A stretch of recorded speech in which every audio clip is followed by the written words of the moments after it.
This is the first of a series of videos on how to make a sawhorse that looks like we see on the screen here. It involves these commands written down here: extrude, 3D rotate, move in a line in 3D space, not just 2D, 3D mirror and slice.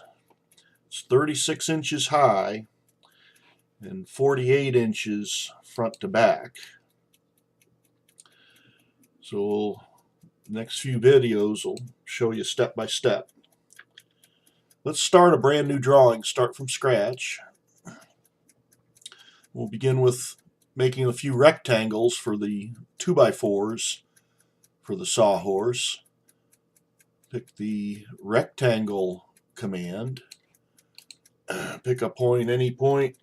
The second or the other corner point would be at 3.5 comma 1.2, 1.5, enter.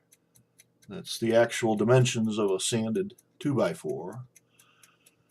We can copy it and rotate another, or make a few more. Let's make a few more.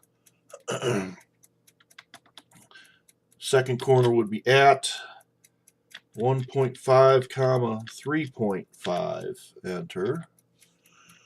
And we'll copy one to start the leg.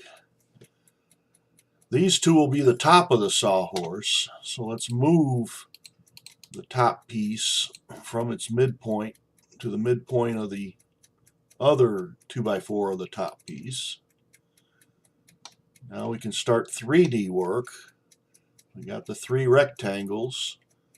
Let's launch the extrude command. I'm on the Home tab of the 3D modeling workspace. So click extrude, select all three at once, hit enter, and type 48, enter, to make them 48 inches long.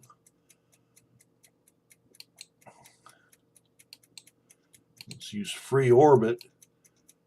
So now these three 2x4s stick straight out of the XY plane, like the ends are touching the ground and they're pointing straight up.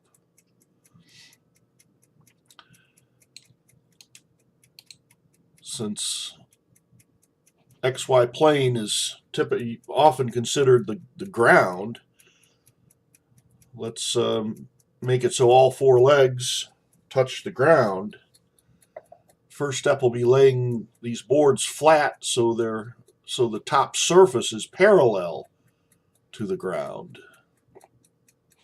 By the way, let's change the visual style to get a better understanding of what we're looking at.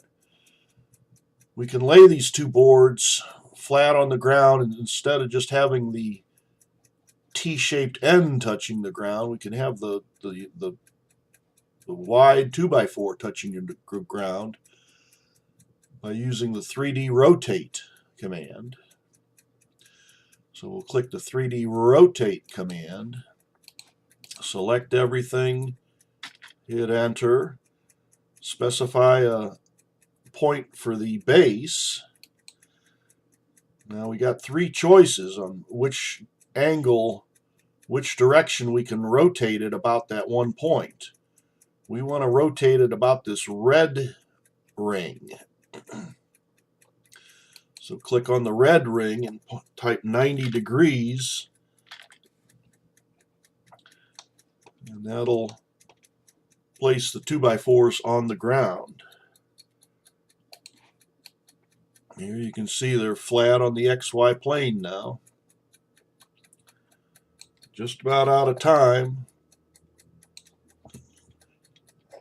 We'll go to the next video, hit escape.